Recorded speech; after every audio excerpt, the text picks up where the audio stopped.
এভাবেই হাতুড়ি দিয়ে ভাঙা হচ্ছে নামিদামি বিদেশি মদের বোতল। এম্পিরিয়াল ব্লো, অফিসার চয়েজ, বুল ফাইটার, বাকারে, কাটাবাঙ্কার আরও কত নামিদামি ব্র্যান্ড। সাথে আছে হাজার হাজার বোতল ফেন্সিডিল। বিজিবির তত্ত্বাবধানে আনুষ্ঠানিকভাবে চলছে মাদক ধ্বংসের এই মহাযজ্ঞ। ঝিনাইদহের মহেশপুর সীমান্ত থেকে বিভিন্ন সময় উদ্ধারকৃত ১১৯ কোটি ৬৪ লক্ষ টাকার ভারতীয় মাদকদ্রব্য ধ্বংস করেছে বিজিবি। বৃহস্পতিবার সকালে মহেশপুর ৫৮ বিজিবি ব্যাটালিয়নের সদর দপ্তরে অনুষ্ঠিত হয় এই মাদক ধ্বংসের মহাযজ্ঞ।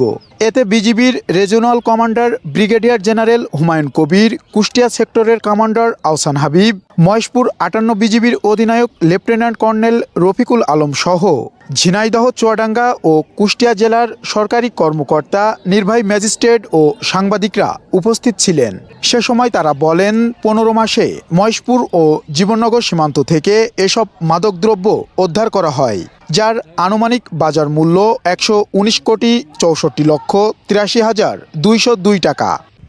এই সকল জব্দকৃত মাদকদ্রব্য এবং ঔষধসমূহের আনুমানিক মূল্য ১১৯ কোটি ৬৪ লক্ষ ৮৩ হাজার ২০২ টাকা।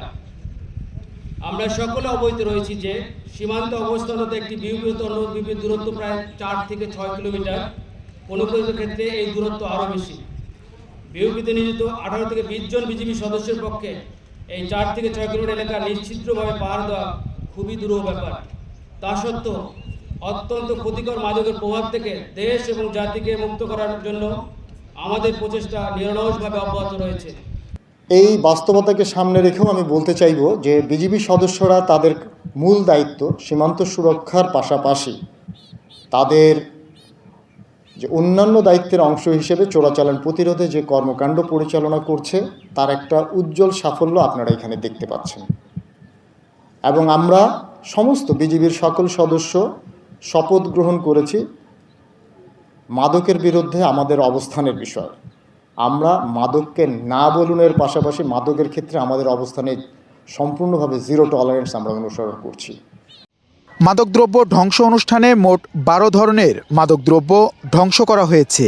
এর মধ্যে রয়েছে ২৫,০০০ বোতল ফেন্সিডিল, ৩৯,০০০ বোতল মদ, ১৩০ কেজি গাঁজা, ৬৫,০০০ পিস ইয়াবা, ৩৭ কেজি হেরোইন, ৭৯ কেজি কোকেন। সাথে আছে আইস, এলএসডি, ট্যাপেন্ডাল, ভায়াগ্রা ও অন্যান্য নিষিদ্ধ ট্যাবলেট। বিজিবির কর্মকর্তারা জানিয়েছেন, ভবিষ্যতেও সীমান্ত এলাকায় মাদক চোরাচালান প্রতিরোধে আরও কঠোর অভিযান পরিচালনা করা হবে। এমআর রাসেল, কাগজ টিভি।